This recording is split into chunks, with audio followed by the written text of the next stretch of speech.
데이터톡 세 번째 시간입니다. 이번 시간에는 데이터를 활용한 서비스 구축 사례와 우리가 조금은 생소하게 느낄 수 있는 다크 데이터에 대해서 이야기를 나눠보려고 합니다. 이 부분에 대해서 재미있고 쉽게 설명해 주실 한국정보화진흥원의 김성현 팀장님 모셨습니다. 안녕하세요. 안녕하세요. 네, 반갑습니다. 우선 저희 시청자 여러분께 한국정보화진흥원에서 어떤 일을 하고 계시는지 한번 설명 부탁드릴게요. 한국정보화진흥원은 데이터에 대한 모든 일을 하는 네. 정부 정책 집행기관이자 싱크탱크입니다. 네. 그 중에서도 저희 진흥데이터본부는 빅데이터 플랫폼, AI 데이터 구축, 스마트 시티 이런 사업들을 하고 있고, 저희 팀에서는 그 속에서 데이터를 활용한 서비스 구축과 중소기업 빅데이터 활용 지역, 그리고 젊은 청년들이 관심이 많은 빅데이터 분석 경진 대회 이런 사업들을 하고 있습니다. 이 팀에서도 그 빅데이터와 대중을 조금 더 가깝게 연결하는 그런 가교 역할을 하고 계시네요. 그러면 팀장님, 저희가 앞서 두 번의 그 인터뷰를 통해서 빅데이터 플랫폼 및 센터에 대해서 많은 것들을 이야기를 나눠봤는데, 플랫폼에서 할 수 있는 사업에 어떤 사례가 있는지 조금 궁금해요. 한번 말씀 부탁드릴게요. 올 들어 정부가 야심차게 이제 빅데이터 10개 분화 빅데이터 플랫폼하고 네. 100개 센터를 만들어가지고 데이터를 대량으로 공급하는 그런 사업을 하고 있는데, 이런 사업들로 인해 지금 대한민국의 유사 이래로 가장 데이터가 많은 시대가 접어들고 있거든요. 그렇군요. 근데 이런 데이터로 그럼 어떤 사업을 할 수 있느냐, 어떤 서비스를 할 수 있느냐, 데이터는 많으면 뭐하냐, 네. 뭐 이렇게 생각을 하실 수 있는데, 데이터를 활용해서 사회 문제를 해결하고, 그리고 산업도 성장시킬 수 있는 새로운 서비스도 만들고, 이런 일들을 많이 할 수 있습니다. 플랫폼에서는 그런 것들이 기대를 하고 있는 거고요. 네. 저희는 2013년도부터 과기부와 이렇게 같이 일을 하면서 네. 서울시 심야버스 사례, 그리고 네. 로밍 데이터를 활용한 감염병 차단 서비스, 그리고 토용 공동 주택에 대한 주택 시세 산정 서비스, 이런 것들이 나올 수 있도록 지원을 해줌으로 인해서 데이터의 새로운 활용도들을 이렇게 만들어 가고 있습니다. 그렇군요.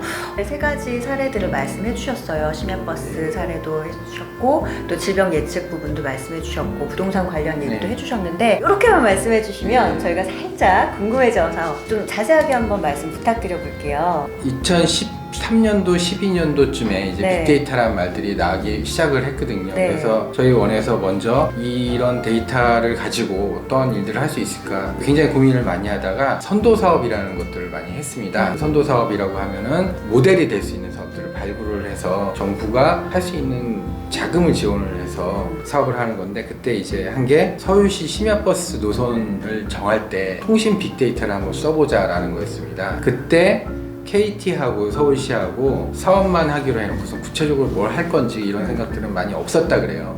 근데 이제 마침 그때 서울시에서 박원순 시장님이 심야버스라는 거를 이제 만들어가지고 시민의 편의를 증진시키자. 네, 굉장히 이렇게 해서 심야버스를 만들게 됐는데, 그냥 만들 게 아니라 낮에 노선을 복제를 해서 밤에 유동인구의 특성에 맞는 노선을 설계를 해보자 그래가지고 밤에 있는 유동인구 패턴을 찾아가지고 버스 노선 설계를 좀 기존 것보다 다르게 해서 만든 케이스가 있습니다. 그게 2013년도에 저희가 해드렸는데, 그거를 하고 나서 전국 지자체가 모든 버스 노선은 다 데이터로 하겠다, 뭐 이런 식으로 확산이 됐고, 뭐 네. 유엔에서도 발표를 하고, 뭐 관련 논문도 많이 나오고, 이렇게 돼서 발전을 한 경우가 있습니다. 저도 이 심야버스가 너무 잘 만들어진 서비스다라는 생각은 했었는데, 이게 그렇게 지역 부분이나 외국에서도 성공 사례로 평가가 되고 있었네요.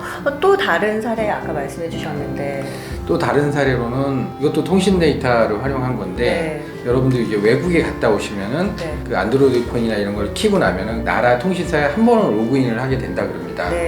그러니까 뭐 사진을 찍기 위해서라도 그 핸드폰은 킬 경우가 굉장히 많은데, 이런 로그인 데이터들을 쭉 모아가지고 KT나 SKT, LG 플러스 통신사에서 취합을 해가지고 그 분이 우리나라에 들어오게 됐을 때 어떤 나라를 갔는지 패턴을 분석을 해가지고, 그 나라가 만약에 질병에 노출되어 있는 국가다 라고 했을 경우에는 안내 문자를 있게 됩니다. 물론 기존에도 나라 같은 것들을 적게 되면 그 데이터가 기록은 됐었는데 이게 마지막으로 들어온 나라라든지 본인이 누락을 하게 되면은 네. 중간에 모르는 경우가 있거든요. 그럴 수 있죠. 그것들을 통신 데이터라는 정확한 데이터를 활용을 해가지고 갔던 나라를 알 수 있기 때문에 좀 더 정확히 알게 되고, 그리고 이분들이 병원에 내방을 했을 경우에는 그 심평원에 DUR이라는 게 있는데 DUR 시스템이나 이런 걸 통해 가지고 갔었던 나라를 의사에게 알려주게 됩니다. 그 나라에 맞는 병, 의사가 우리나라에서는 미처 생각하지 못했던 그런 증상을 연관을 지어서 분석을 한 번 더 해볼 수 있게, 실제로 그런 사례들을 많이 가지고 네. 병도를 추가적으로 밝혀서 예방을 한 사례들이 많이 나타나고 있습니다. 그렇군요.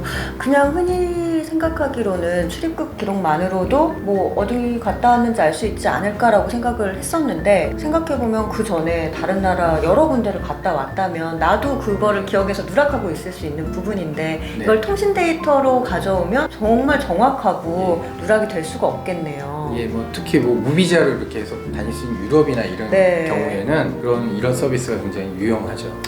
우리 안전까지 지켜주고 있었습니다. 또 하나 아까 기억나는 게 부동산 관련 말씀해 주셨어요. 정부에서 공공 데이터 정책을 많이 펼쳐가지고 네. 얼마 전에도 OECD에서 세계 연도 연속 1위를 저희가 공공 데이터 개방에 대해서는 했는데, 이렇게 개방 정책은 확실하게 많이 하고 있는데 네. 이걸 어떤 가치를 창출하고 있느냐, 네네. 이런 이제 시장의 질문이 좀 있었는데 네. 저희가 또 이런 사업을 하다 보니까 사업을 하는 젊은 스타트업 창업자들이 나타나서 부동산에서 실거래 데이터들이 나타나는 걸 가지고 네. 그 실거래가 가지고 가격 모델을 한번 만들어 보겠다. 기존에는 아파트 시세라든지 이런 정형화된 시세만 은행에서 가지고 있었는데 네. 지금 소형 공동주택이라고 하는 빌라나 뭐 한 개 동, 두 개 동 이렇게 있는 아파트는 네. 시세 정보가 정확히 없었거든요. 그렇군요. 근데 그런 것도 빌라 시세라든지 이런 것들을 가격 모델로 만들어가지고 이제 은행에 공급을 할 수 있게 된 거죠. 그래서 은행은 담보대출을 할 때 기존에는 가치 평가를 이렇게 감정사에게 의뢰를 해가지고 며칠 걸리고 수수료도 많이 내고 그랬는데, 지금은 이런 모델로 통해서 가치 평가를 자동화하고 그리고 담보대출도 하고 뭐 여러 가지 마케팅 목적으로도 쓸 수 있고 이런 식으로 데이터를 쓸 수 있게 돼가지고 새로운 비즈니스 모델을 만들어서 성공을 한 그런 케이스들이 있습니다. 제가 주택담보대출을 받아본 경험이 없어서 그런데, 이전에는 그러면 개인이 가져가서 한 명의 주택을 담보하기 위해서 건 바이 건으로 그렇게 그렇죠. 감정을 했었었나요? 은행마다 다르긴 한데 네. 빌라 같은 경우에는 네. 시세 모델이 없잖아요. 그렇죠. 그러니까 은행원이 자기가 책임을 지고 얼마까지 대출을 할 수 있다는 기준들이 모호할 수 있었는데 네. 그래서 이제 감정평가사를 활용을 한 건데 네. 지금은 이런 가격 모델로 평가를 해서 네. 체계적으로 검증된 모델을 사용을 함으로 인해서 은행원들도 자의적인 부분들을 많이 없앨 수 있고 네. 은행도 믿고 대출을 네. 해줄 수 있고 뭐 이런 식으로 발전을 한 거죠. 굉장히 시스템이 체계적으로 변화된 느낌입니다. 그렇죠? 공공 데이터가 돈이 된 네. 그런 케이스죠. 네, 진짜 성공 사례가 아닌가 싶은데, 혹시 방금 말씀해주신 세 개 사례 말고도 더 저희가 재밌게 들은 사례가 있을까요? 정말 많죠. 그 보이스피싱 문제가 지금 사회적으로 굉장히 심각하지 않습니까? 맞아요. 보이스피싱 전화가 오면은 자기도 모르게 속아가지고 송금을 하거나 이런 피해를 많이 당하고는 하는데 네. 이 보이스피싱 전화를 거는 패턴들이 다 있다 그래요. 저희도 막연하게는 형사과인데요. 네. 누가 뭐를 맞습니다. 이용했고 이런 느낌이죠. 검찰청인데요, 네. 금감원인데요, 네, 이런 식으로 맞아요. 주요 단어들이 있고 이런 패턴들이 있는데 이거를 금감원에 신고가 된 녹취가 된 파일들을 가지고 새로운 시스템을 만들어가지고 거기에다 학습을 시켰습니다. 기업은행이 금감원하고 같이 네. 이런 데이터를 만들어 학습을 시킨 다음에 네. 어떤 종류의 통화가 나오면은 이게 보이스피싱 가능성이 높다라는 것들을 판별할 수 있는 알고리즘을 만들어가지고 그걸로 앱을 만들었습니다. 네. 앱을 만들어서 네. 여러분들도 받을 수 있는데 그거를 설치를 해놓게 되면은 네. 사용자의 동의 하에 네. 그 목소리 자체를 일단 비식별화를 해서 변조를 하는 거죠. 네. 그 남자 목소리는 음향 변조를 한 다음에 그 서버로 보내게 됩니다. 네. 서버에 가게 되면은 그게 텍스트화 돼가지고 그 모델하고 균형을 맞춰보는 거죠. 그러다 보면은 보이스피싱 확률이 높다 그러면 경고음을 내주게 됩니다. 생각해보면 뭐 저야 그냥 저 자신을 믿으니까 이거는 아닐 거야, 이거는 보이스피싱이야 그러고 그냥 끊는 경우가 많지만 어르신들이나 뭐 할아버지 할머니들 같은 경우에는 순간순간 걱정이 되는 경우가 있는데 그런 어르신들 휴대전화에 이 앱을 깔아드리면 훨씬 더 마음이 편안해질 수 있겠네요. 그리고 또 하나 아까 저랑 말씀하시면서 너무 활용도가 있을 것 같은 그 사례를 하나 말씀해 주셨었어요. 예, 지금 정부가 여성분들의 그런 몰카 문제 이런 네. 거에서 피해 문제에 대해서 되게 굉장히 민감하게 여기고 네. 대책을 계속 강력하게 세웠습니다. 네. 네, 그러면은 이제 데이터로 할 게 무엇이 있냐? 네. 라고 해서 경찰청이나 뭐 여가부 이런 데서 고민을 했는데 네. KT와 경찰청이 같이 연합을 해서 네네. 경찰청이 데이터를 줘서 분석을 좀 해봤습니다. 네. 그래서 여성분들이 그런 들어가는 몰카라든지 이런 것들이 패턴이 어떻게 일어나나 이런 것도 분석을 했고요. 그래서 어디서 어떤 시간에 잘 일어나는 거 분석을 해봤고, 그리고 KT가 유동인구의 데이터를 가지고 있잖아요. 네, 그래서 그렇죠. 남녀 성별도 알 수 있고 네. 연령대도 알 수 있거든요. 네, 그래서 맞아요. 네. 어떤 사람들이 지나다닐 때 이런 문제가 많이 발생을 하는가, 어떤 시간대에 좀 더 과학적으로 분석을 해서 생활 안전 데이터로 바꿔가지고 저희가 공개도 이제 할 예정이고, 내부적으로 경찰은 순찰을 하거나 맞아요. 예방 활동을 네. 하거나 이런 데는 네. 지금 사용을 하고 있습니다. 그 범죄를 잡는 프로그램이 있는데 거기 탑재를 해서 이런 시스템들을 활용을 하고 있습니다. 사실 개인적으로 이 어떤 시간대에 어느 곳에서 이런 범죄가 많이 일어난다는 걸 좀 인지한다고 해서 꼭 가야 될 곳을 안 갈 수는 없지만 경찰청에서 이런 데이터를 가지고 그런 그 시간대에 그 지역의 순찰을 강화해 준다는 것만으로도 굉장히 마음이 훨씬 더 편해지는 것 같아요.